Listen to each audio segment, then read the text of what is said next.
Grandparents gave me a trip to Rome, but my parents made me give it to my sister. After she wrecked her cab on the way to the airport, I took back the ticket and went instead. Hey, so I'm an 18-year-old girl, and I recently got an amazing birthday gift from my paternal grandparents, an international trip to Rome, and a check to cover my expenses. They handed me an envelope with the flight ticket inside, and I was over the moon about it. But the very next day, my parents started pressuring me to give the trip to my older sister, June. She's 21 and totally the golden child of the family, if you haven't figured that out yet. My parents were saying that since June is an architecture major, a trip to Rome would be super beneficial for her studies, letting her see all those amazing architectural designs up close. I argued back, telling them I planned to major in literature, so the trip was just as important for me. Plus, June already had her chance when she turned 18, but decided she'd rather have the money instead of a trip. Now it was my turn, and I wasn't going to give it up. Besides, from what I knew, the airline didn't even allow flight ticket transfers unless it was a really serious situation. But my parents kept telling me not to worry about that they'd figure it out. This argument went on for days, and it's been 2 weeks since my birthday. Finally, I just gave in. Not because I wanted to, but because I was tired of fighting. They started emotionally blackmailing me, saying how they'd done so much for me and were only asking for this one favor in return. A few days ago, they said they didn't want the trip to go to waste, implying that if I went, it would be a waste. That really stung. They tried to backpedal, but it was too late. They believed the trip would be more valuable for June's resume since she was graduating soon and needed to start working, unlike me, who's suppy. Sedley had plenty of time for such trips in the future. So, I decided to give up the ticket. I didn't want to deal with the drama anymore, and I figured I'd still have the check at least. I was kind of used to this kind of treatment anyway. But I didn't think they'd actually manage to transfer the ticket based on the airline's rules. Yesterday, when I was supposed to leave for the airport, June took the boarding pass instead. We got a call from the cops saying June had been in an accident. Apparently, while on her way to the airport, she tried to take control of the steering wheel from the cab driver because she thought he was going the wrong way. They lost control and crashed into a tree. June was mostly fine, but the cab driver got seriously hurt, with a broken arm and a deep cut on his forehead. Hez pressing charges against June. Now my parents have to dip into their savings to bail her out and try to settle with the cab driver to avoid going to trial. When I heard this, I blurted out that it was karma for them forcing me to give up the trip. They were shocked and told me it wasn't something to joke about. I instantly regretted saying it, but they said I was selfish and that words have meaning. That pissed me off because they had said the trip would be wasted on me. I decided to take a cab to the hospital, realizing I was giving up the trip for no reason since they wouldn't appreciate me anyway. I quickly packed a small bag and followed them to the hospital. We almost arrived at the same time on the floor where the cab driver was talking to the cops, and June was still trying to explain. All right, here's a casual and slightly expanded version of the text. So it was all her fault, really, but honestly, I wasn't going to chat about that. I just walked up to her and asked if she still had the boarding pass. She looked super confused and out of it, so I just reached into her pew, RS, and started digging through it myself. When I found the boarding pass, I snatched it and bolted back to the cab, leaving everyone in a daze. I rushed to the airport and, thank goodness, made it just in time. I got on my flight and was off to Rome. I didn't bother checking my phone for calls or messages until I landed. And guess what? Only a couple of hours ago, I realized just how pissed my family is at me. My parents think I was incredibly insensitive since June had just been in a bad accident, one she caused, by the way. But they always brush that off. They're mad that I only cared about my trip. June's upset, thinking I stole this opportunity from her, even though she took it from me in the first place. I was just reclaiming what was originally mine. Anyway, everyone thinks what I did was wrong and that I should apologize, but I'm not sure I should. June also messaged me, saying my parents have to dip into their savings to settle with the driver. I knew our financial situation wasn't great, and instead of enjoying Rome, I could have saved the money and given my parents the birthday check. But I was just being selfish. I feel bad for taking off to Rome after my sister's accident. Edit. Hi, there are lots of questions, so let me clarify some things. First, about the boarding pass. I don't think my parents or June figured out how to transfer the ticket to her name. I think June's plan was to just show up at the airport and hope for the best. If they'd managed to sort it out, I wouldn't have been able to board the flight. So, their lack of planning worked in my favor. Now, why do I still live with my family despite their bad treatment? Well, it's what I've been used to since I was a kid. I know it doesn't make it okay, but my parents' favoritism towards my sister made me think I needed to try harder to win their approval, rather than thinking they should treat me better. It's a weird, self-sacrificial mindset. I spent 18 years trying to be the best daughter, hoping they'd like me more, which led to a lot of disappointment and heartbreak. But I never wanted to give up because they're my parents. That's just how a kid's mind works. My grandparents don't live nearby. They're way outside the city, far from everything I know. I didn't want to change my lifestyle, even though I thought about living with them many times. They don't know how my parents treat nobody in the family does because we're pretty good at hiding it. So, I never considered leaving my family behind. But now that I'm an adult, I don't feel the need to please anyone anymore. As for my relationship with June, we've never been close. I don't hate her, and she doesn't hate me. We just don't get along. Regarding our financial situation, we're not well off. We're on the lower end since my mom is a salesperson and my dad is a high school football coach. They often rely on my grandparents for money. I don't know how they'll handle this situation, though, because if they need money from my grandparents, they'll have to explain what happened. A lot of you were asking why June was in the passenger seat of the cab.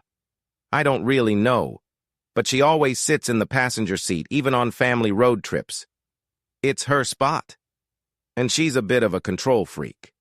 She grabbed the steering wheel because she thought the cab driver wouldn't know the best way to the airport and would get her stuck in traffic. She thought she knew better, which caused the accident. So, you can imagine how much she needs to be in control. She even left for the airport almost 5 hours before the flight was supposed to take off. Update 1.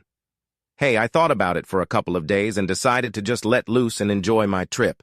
It's unlikely I'll get another chance like this once I start college. I don't need to worry about my parents or what's happening back home. They're adults and can handle it. Besides, it's not my fault they tried to take what wasn't theirs and got hit by karma. You're right. It was foolish to expect them to appreciate my sacrifice.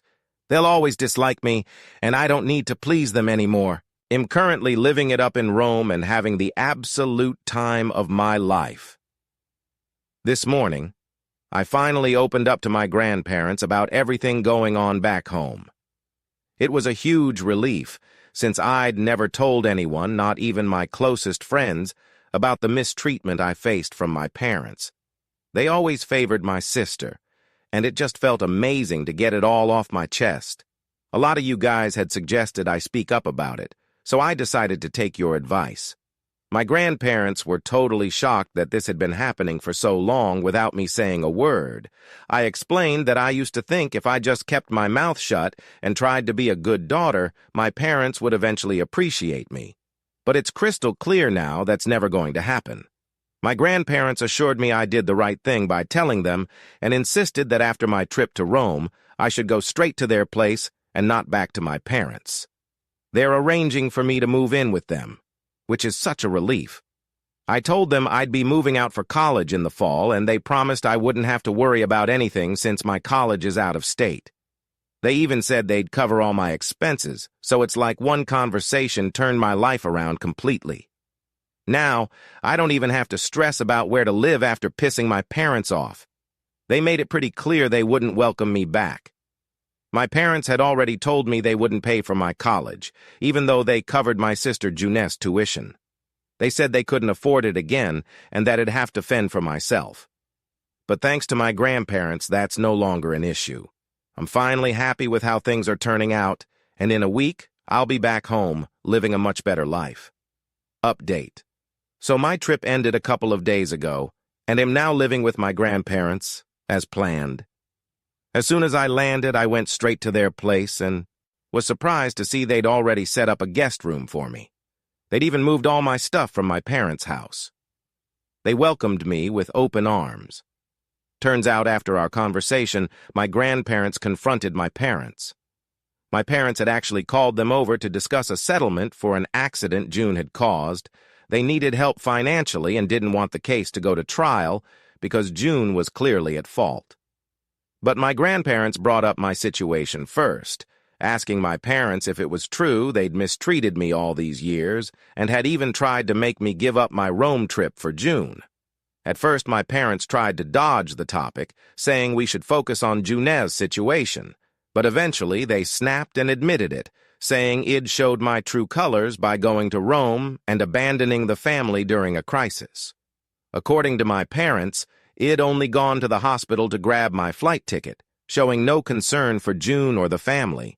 They claimed I'd always been jealous of June because she was better at everything, and that they'd never treated me unfairly. They said I was just acting entitled and spoiled. That was enough for my grandparents to decide to cut ties with their only son. They argued with my parents, who eventually told them to leave and said they didn't need their help if they were going to support my selfish behavior. They also said they didn't want me back, so my grandparents could take me. My grandparents got people to pack up all my stuff from my room and moved it to their house. Hearing all this made me cry. It hurt to know my parents truly didn't care about me, even though they were all I'd known for 18 years. I wouldn't wish this on anyone, but I'm incredibly grateful for my grandparents. Now I'm living with them, and this is my new home. I'll be off to college in a couple of months, but until then, I'm just focusing on healing and being happy. So, my GR and parents promised they'd always be there for me, and they even said they'd cover all my expenses when I head off to college. Since coming back, I haven't had any contact with my parents or June. I didn't even check the last few messages they sent because I was trying to enjoy my trip to the fullest. Today, I felt mentally ready, so I finally checked them. Man, I'm so glad I waited because those messages would have definitely triggered another breakdown. June's messages were basically all about how I'm selfish, entitled, spoiled, and that she's happy to cut me off because I don't deserve her company. Honestly, I think she's got it twisted. She doesn't deserve my company, but whatever. It's my parents that really hurt me, but at this point, nothing they say surprises me anymore. My parents sent some harsh messages, too. They called me heartless and said they should have stopped me at the hospital. They basically said it was their failure for not raising me right and letting me slip through their fingers, even when I bolted to go on my trip. That really stung, but I didn't reply. They keep bragging about how they gave me a comfortable life, fed me, clothed me, gave me a roof over my head, but they don't get that a comfy life isn't the same as a happy childhood. They said I was just jealous of June and that it's unfair to make them the villains. They even called me a waste of time and energy. That almost made me cry, but I promised myself after talking to my grandparents that I wouldn't let their cruel words get to me anymore. So, I didn't cry. Instead, I blocked my parents, hoping to start my healing journey and eventually get over all the trauma they caused. I know it's going to be tough, but I really need to move on and erase them from my brain if I want to live my best life. Update 3. The craziest thing happened today. It's been about 2 weeks since I got back from my trip, and I haven't kept tabs on my parents or June. I guess they're still scrambling to settle with the cab driver out of court. This afternoon, my parents showed up at my grandparents' house in a super vengeful mood. They didn't even acknowledge me when I opened the door. They just walked right past me into the living room. I was lurking around, clueless about what to do, but my grandparents told me to join them. My parents didn't like that, but they kept quiet. Once we were all seated, my grandparents asked why they were there, especially since my parents had made it clear they wanted nothing to do with them for supporting my decisions. My parents said they wanted to settle some scores before cutting ties entirely. They pulled out this document with a bunch of calculations and demanded my grandparents pay them back all the money they'd spent raising me. I was floored. They wanted nearly $120,000. It was just a tactic to make us feel small. My grandparents asked for a moment in private and left the room, leaving me in this super awkward silence with my parents, who still refused to acknowledge me. After a few minutes, my grandparents were back. My grandpa, trying to stay calm and polite, said they'd repay the amount, but only on one condition: that my parents repay all the money. Over the years, my parents had borrowed quite a bit from my grandparents, and when it came time to face the music, they were completely stumped. You could see it written all over their faces. They looked like deer caught in headlights. It was honestly hilarious. I had to leave the room because I was about to burst out laughing at how completely owned they were. I didn't come back downstairs until my parents had already stormed out. When I asked my grandparents what went down after I left, they said my folks had tried to argue their way out of the mess. But truth be told, there was no way they could wiggle their way out of this one. Eventually, they just resorted to cussing us all out before leaving in a huff. That's so typical of them. I seriously doubt they'll be back anytime soon after such a humiliating episode. But even if they do, it's not going to be a problem. My grandparents have shown that they can handle anything my parents throw their way. Just because my dad is their only son doesn't mean they're going to let him get away with everything. As for me, I'm heading off to college in a couple of months, so I've got that to look forward to. And honestly, taking that trip to Rome was probably the best decision I've ever made. It gave me a break from all the family drama and a chance to enjoy some new experiences.